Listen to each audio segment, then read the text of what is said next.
Welcome back to The Explainer. Today, we're diving straight into the investment thesis for Premier Polyfilm Ltd. We're going to break down their actual financial moat, unpack the levers driving their growth, and really explore why this company might just be a massive hidden gem in the polymer sector. So if you're the kind of person who loves discovering totally misunderstood businesses that have rock-solid fundamentals, well, you are absolutely in the right place. Let's get into it.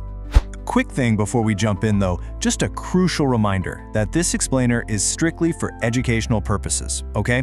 This is not a direct recommendation to buy or sell any securities.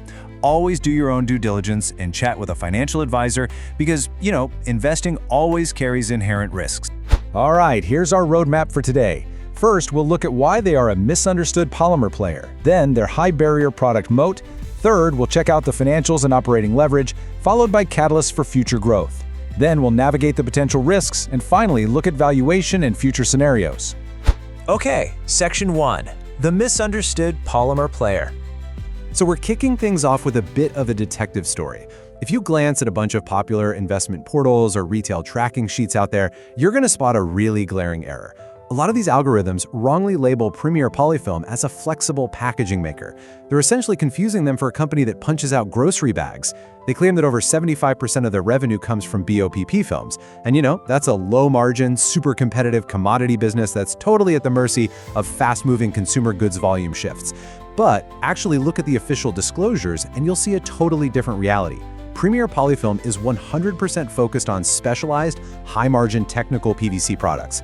They are playing in a B2B and BDG space where pricing power is actually sitting right there in their favor. Just look at this revenue mix. This is straight from their latest financial records, and it confirms the real story. Literally their entire revenue stream, yes, 100% of it, comes from specialty, technical-grade PVC films and sheets. Not a single cent from low-margin packaging. I mean, this is a massive, game-changing distinction that the broader market algorithms have just totally missed. Moving on to Section 2, High Barrier Product Moat.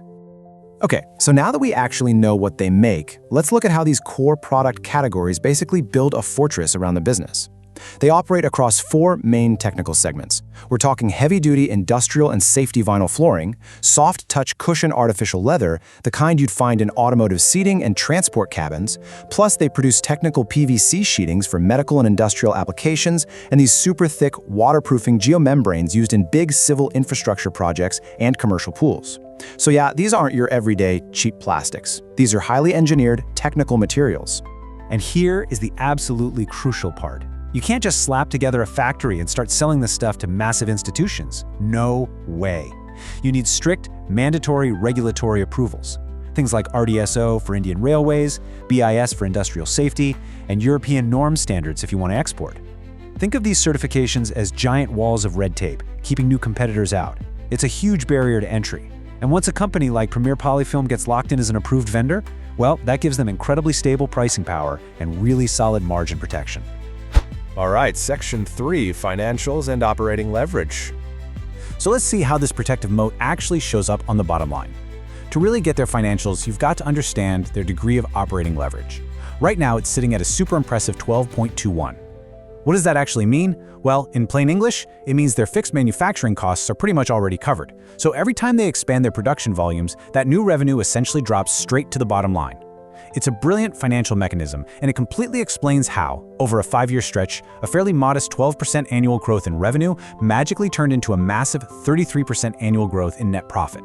Which perfectly tees up this incredible number right here, 30.79%. Seriously, how many industrial plastics peers can boast a return on capital employed of nearly 31%? It's kind of wild. It really showcases an ultra-efficient, low-capital intensity operation.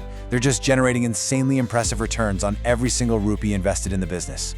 And if you check out their key ratios, you'll see they've managed all this high efficiency while keeping a remarkably conservative balance sheet. I mean, look at that debt-to-equity ratio, just 0.18. They've been systematically deleveraging for years.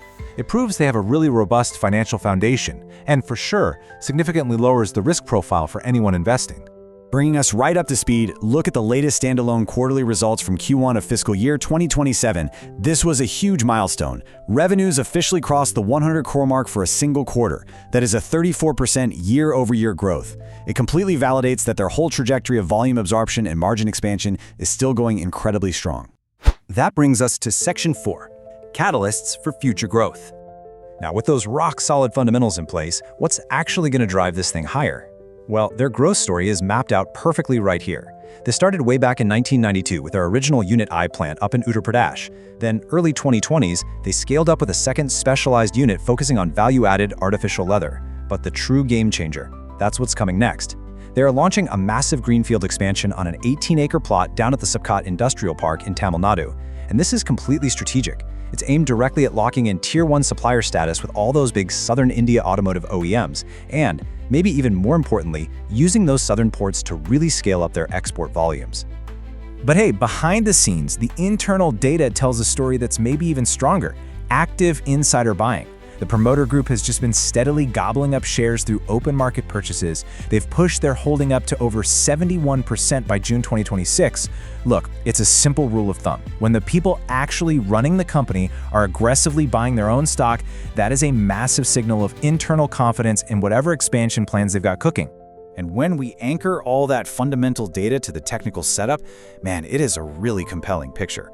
The stock's been hovering near its 52-week high, stuck in this tight, rounded consolidation pattern. To me, this doesn't look like distribution at all. It screams accumulation. It's practically hinting at a potential breakout, especially since it's backed by strong underlying volumes and a shiny new upgraded credit rating from ICRA. Next up, Section 5, Navigating Potential Risks. Because no investment thesis is ever complete without a pretty rigorous reality check, right? Now, the biggest risk here? Raw material cost volatility. PVC resin is heavily linked to global crude oil prices, and those jump around. But, and this is a big but, those specialized technical certifications we talked about, they actually allow Premier to pass cost hikes right onto their institutional buyers through preset rate contracts. Another risk is forex exposure, since they import raw materials. However, that huge upcoming Tamil Nadu expansion is designed to boost export revenues, which acts as a natural currency hedge.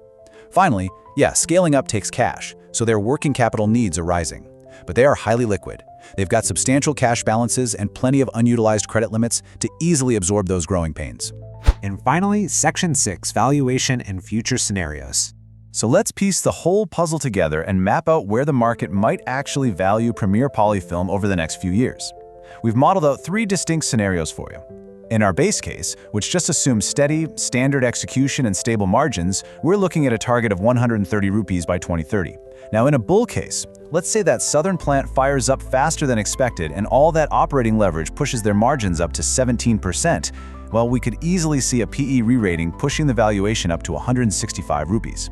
But even in a bear case, say there's a delayed expansion or oil prices spike, their practically debt-free balance sheet really limits the downside.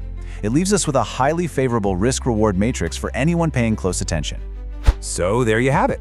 We've unpacked the hidden gem that is Premier Polyfilm today, busted some major market myths, and shined a light on a remarkably resilient, basically debt-free operation. But it does leave us with one final, kind of vital question to chew on.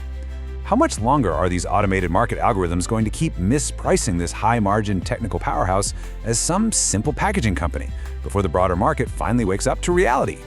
Really think about that one. All right, until next time, what market anomaly do you think we should analyze next?